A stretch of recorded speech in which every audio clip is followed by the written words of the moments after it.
Kasunod ng pagtaas ng presyo ng mga produktong petrolyo, pag-aaralan ng Baguio LGU ang kanilang magiging hakbang para hindi biglaan ang pagtaas ng mga presyo, lalo na ng mga pangunahing bilihin.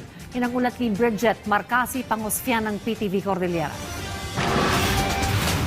Upang makatipid si Manong Julio ng gasolina, tinatyaga niyang antayin na matapos ang klase ng kanyang mga apo bago umuwi.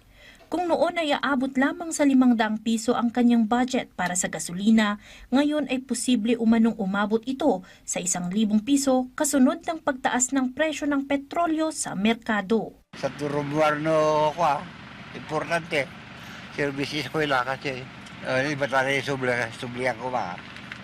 Namitataka katurayan men, tipid digat. Ang taxi driver naman na si Manong Wilson, nag-aalala na baka posibleng tumaas pa ang presyo ng petrolyo.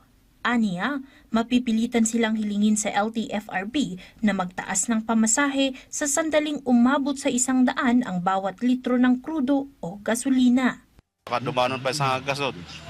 Noon niya tikas ta ti kwa dito eh. LTFRB no aging Chris kami mat nga takas jay. Ag plus 15 kasi jay siguro.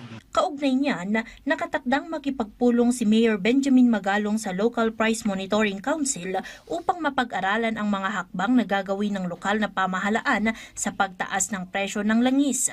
Sa pamamagitan nito, inaasahan ng alkalde na hindi agaran ang pagtaas ng presyo lalo na sa basic commodities ng lungsod.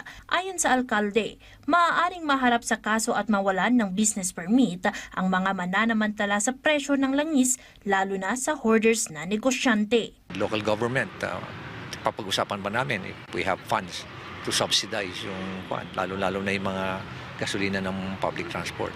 Susubukan nila magtaas, huhulihin namin kaagad sila. Alinsunod pa rin sa pahayag ng Pangulo, nagpatupad ang Baguio LGU ng hybrid work arrangement.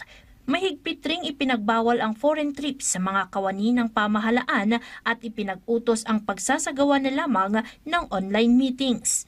Nagpapatuloy din ang energy conservation efforts ng lungsod. Ayon sa alkalde, bawat tanggapan sa City Hall ay may submeter para sa mas madaling monitoring ng energy consumption.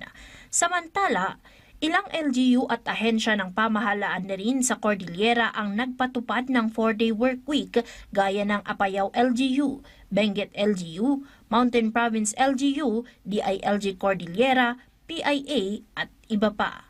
Bridget Marcasi, Pangosfian, para sa Pambansang TV sa Bagong Pilipinas.